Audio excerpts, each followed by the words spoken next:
Alexandra Rodriguez, I would send her gift certificates to ice cream places because that's true hatred.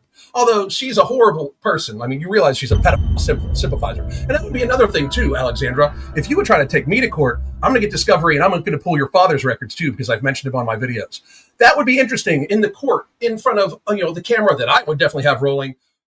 Everything in this video is just for entertainment purposes only. Nothing is meant to be taken seriously at all. I'm just sharing my own opinions, not facts, off publicly accessible information first made public by public figures. Please do not go to these people's channels and leave mean-spirited, negative, or disparaging comments. Entertainment purposes only. What's up, y'all? This is not your average reaction. I'm just a guy who gets copyright struck by Alexandra Rodriguez.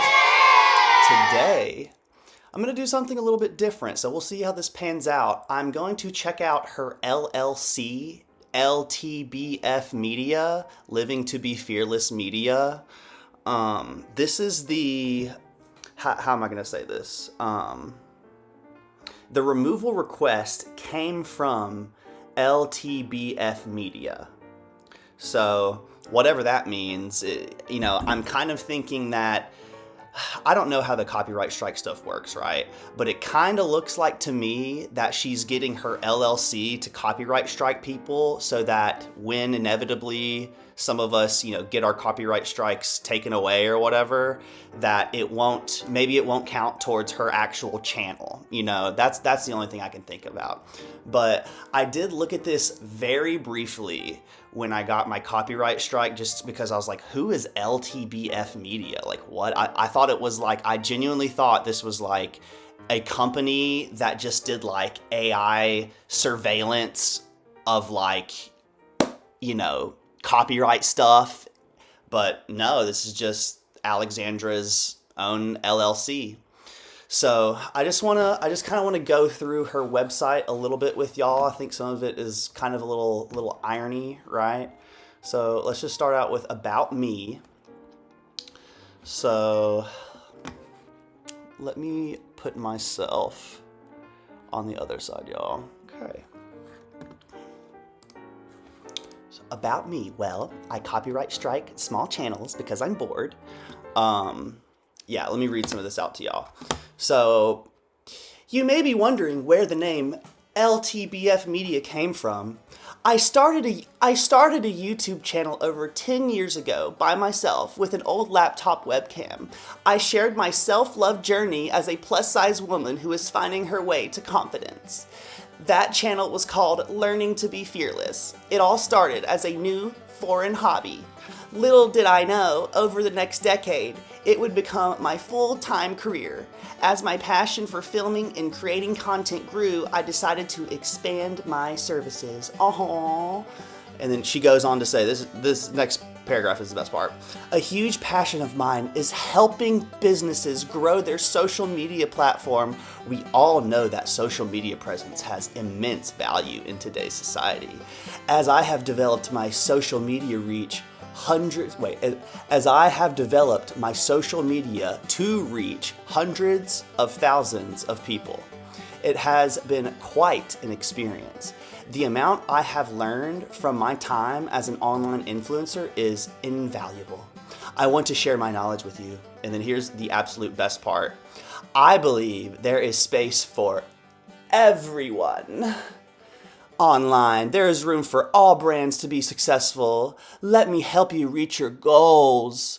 So yeah, she's being fake as fuck here. If she really cared about having space for everybody on the internet, she wouldn't false copyright strike small channels. So cute, girl. Yeah, so cute. Great picture.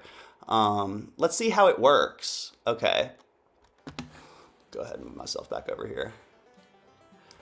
All right, what I do. Sick of feeling like your brand's message isn't coming across on your social media platform? I can get it. It can be exhausting when your brand isn't coming through the way you want it to online.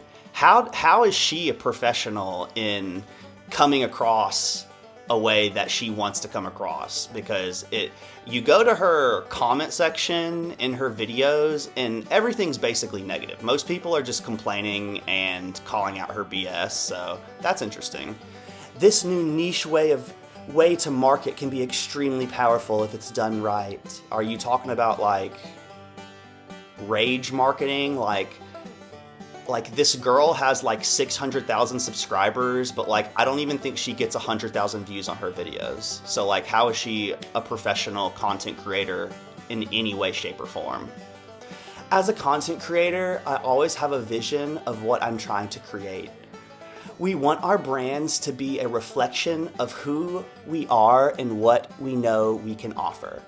I know you have a vision as well. My services will help you find attainable ways to achieve that vision and reach your social media goals. I'm pretty convinced that the only reason this girl is popular on YouTube is because she was early, and you know, she's a train wreck similar to Amberlyn Reed. So, and you know, you can like corroborate some of those claims with her views. Like if she was an actual like good influencer and people like genuinely enjoyed her content, wouldn't, you know, and she has a media service, wouldn't you think that her subscriber and view count would be a little bit closer, right? Or maybe her comment section would be a little bit more positive. But yeah, let's move on to how it works. By clicking the above Book Now button, you will be asked to fill out a series of questions about your brand. This will help me prepare for our meeting and customize a strategy for you. It's giving fitness influencers or like online personal trainers, getting people to call them just to give them a cookie cutter program that she's going to give to everybody. That's probably what this is. Via video call or in person, we will set up a meeting to go over anything and everything. This is your time to ask all questions regarding social media. Why isn't my Instagram growing? I don't know, Alexandra, I wonder if I can click on it right here. I don't know, girl, you have 528 followers on this Instagram. Is that good? Is that professional? Like, should you be bragging about that? This is your time to ask all questions regarding social media. Why isn't my Instagram growing? Are these posts attracting the right audience? How can we have higher conversion? By putting affiliate links every 5 to 7 minutes. Another ad. Are these posts attracting the right audience? How can we have higher conversion? Whatever has been on your mind. We'll talk through your brand, your goals, social media strategy, and more. I'm here to give you my personal experience and advice, which is totally up to you to decide to follow. I am not a social media manager or coach, but rather a consultant here to give initial guidance and information that can help your brand grow, succeed on social platforms. It's giving money laundering. I'm not gonna lie. This is kind of giving money laundering to me. Brand clients. Who I've worked with. All right, let's see who this chick has worked with.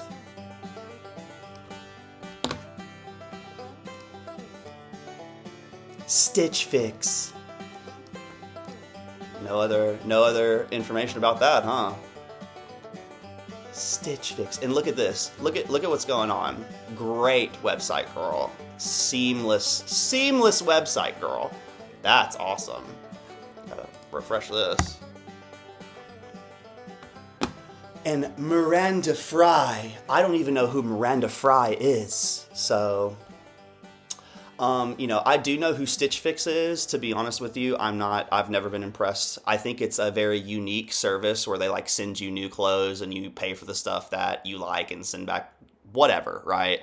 It's nothing special. I honestly haven't even heard about them in years, so whatever she did for them didn't affect me. And then this other Miranda Fry, like what even is that? Like I can't click a link to go check it out. There's no additional information on what you did for these people. So like, how do I know you even helped them? So is that everything? Oh, we'll go to the Book Now section. Would it be so funny? Oh my God, social media consulting, $300 for 1 hour, y'all. $300. For $300, you can talk to an infamous YouTuber whose audience hates her, and she can tell you exactly how she did it. But yeah, I'm definitely not signing up and paying for gross. A 50% refund may be issued for appointments canceled 48 hours in advance.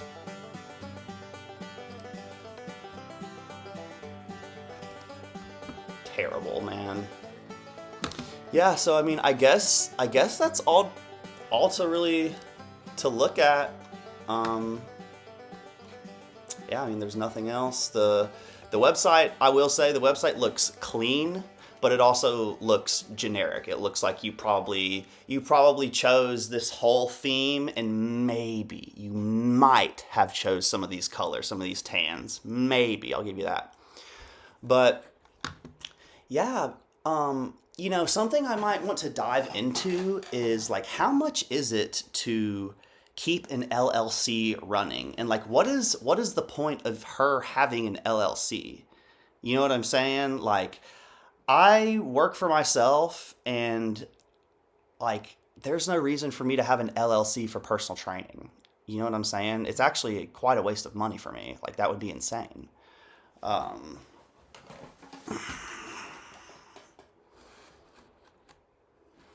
Yeah. Ltbf Media. Let's reach your goals. Gotta sign in to freaking view her crap. I don't know, girl. I have like 150 followers on my Instagram, and I get more likes than this on flowers. So I wouldn't be bragging about this at all. But yeah, Alexandra, if you want to issue a public apology towards me and all the other reaction channels that you falsely struck, I think I'll crank it down just a notch, right? I plan on deep diving into your family, and if you want me to give you even the slightest bit of grace, I would apologize, because this is ridiculous. Like, I plan on really starting to pay attention to the body filters, and I think I'm going to keep a very close eye on the companies that you claim to consult for. You make one little mistake, I'm gonna be letting these companies know what you've been up to, and I'm probably gonna ask them if they think it's okay, like, that one of their consultants is behaving like this. Like, all you have to do, girl, seriously, if any normal person, even if you don't have social cues, these people will do this. Like, all you have to do, if you really have an issue with what I'm saying about you, comment on my video. Say, hey man, I don't really like, you know, how you're reusing my content or whatever. It affects me this, and this way. I would really appreciate it if you would just stop, right? And any reasonable person, if you gave a reasonable, you know, example, would probably cut you some slack. But you just go straight to, like, the copyright strike, dude. It's pathetic. It's sad. You clearly have no friends if you act like this. Like, and again, your YouTube channel is dying. So like, I don't understand why your views are going down. I don't understand why you think you can consult people, or why you think you're a good consultant. If anything, you need consulting. You need consulting very urgently, because I have a sense that those 500 followers on your Instagram probably aren't even that real, you know? And who knows if the numbers on your YouTube are even legit, or if you're just trying to save your own face and ego. Thanks for watching. Like, dislike, comment, and subscribe if you want. Don't have to, though. So here's some stuff I've been working on the inside. Mostly my turtles. This is called a string of turtles. So it's like a part of the string of plants. There's tons of different types of strings: bananas, turtles, hearts, spades, like all sorts of stuff. And then I'm also drying out some zinnias so that I can harvest their seeds, and I really like this one. I'm gonna try to isolate the genetics because I think the way that it bloomed was just like so pretty. And then my boyfriend's grandmother gave me this, even though I said please don't. I don't have anywhere to put these plants, and I've been kind of propagating them in some water and being real lazy, I'm not gonna lie. This I actually have been growing for like 6 months, if you can believe that. It's like something called it's like GROMPH something. I forgot the name, but I'm growing it for the boyfriend. And then this is an orange hat tomato. I know they're kind of like yellow. I'm not quite sure why, but this is a dwarf determinate tomato. So that means it grows, it produces fruit, and then it dies. And yeah, it's really easy to grow.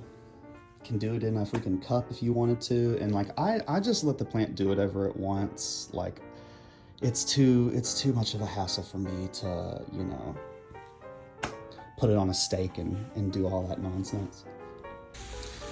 This is vinca. We have been growing this for years and years and years, haven't reseeded anything, haven't really fertilized anything until this year. And we do have some cute genetic variations that just kind of popped out of nowhere. Love the little white guy. And then we have more vinca, and you see this one's a little bit different because it has the little red pink in the middle, and even this one has like yellow. Super duper cool. All right, let's move on to the big girl tomatoes. As you can see, we got a few coming along quite nicely. The big ones are growing kind of slow for me this year, I'm not gonna lie, but we do have the cherries. They're gonna be a little bit harder to see because they're green right now, but we do have some red ones. You just gotta look a little bit. But what's interesting about these is I decided to prune them for the first time this year. And so I kind of trimmed up the canopy all the way up to like this level, and then I'm kind of letting it just like do whatever. You know, I don't think it's producing more tomatoes because of it, but it is slightly more like kept than it usually is. Usually it's just like this giant bush that just like you can't even tell what's going on. But here's our cucumbers. As you can see, there's a tiny little guy. These things have been blowing up this year. I did just harvest one yesterday. Ooh, that's a nice one. Here we go.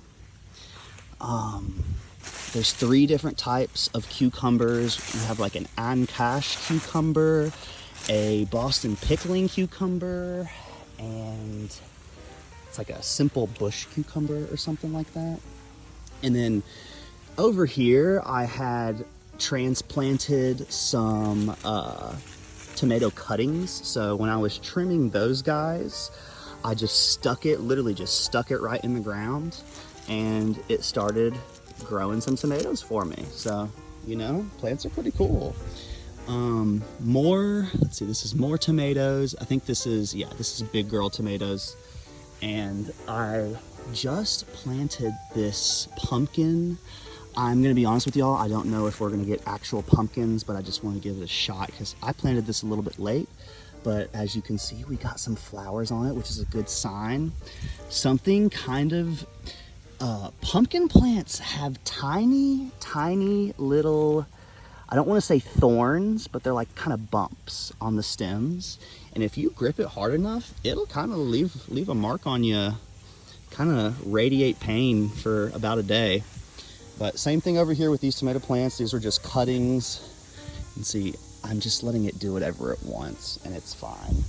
And then my favorite part, this is the watermelon row. So we have quite a few different varieties of watermelon. I can't sit here and tell you what's what just off of looking at it, because some of them look a little bit similar. But if I were to guess, this is like a Georgia rattlesnake. Same thing here. Move on to, this might be a Janosik watermelon. Same thing here. And you know, I don't know much about crossbreeding plants. I understand that you just take the pollen from one plant and put it on another plant, and that's essentially like creating your own stuff. Look, see this one's a little bit different than this one, so this might be like sugar baby or something. But I planted tons of different types right here. You really shouldn't do that. And so they're probably gonna cross-pollinate, and I'll probably have some interesting looking watermelons. This is the rose bush I planted for my mother on Mother's Day like 3 years ago, and man, it's just going crazy. I think it's called an arbor rose, and like it's specifically a honeymoon maybe. Don't quote me on that.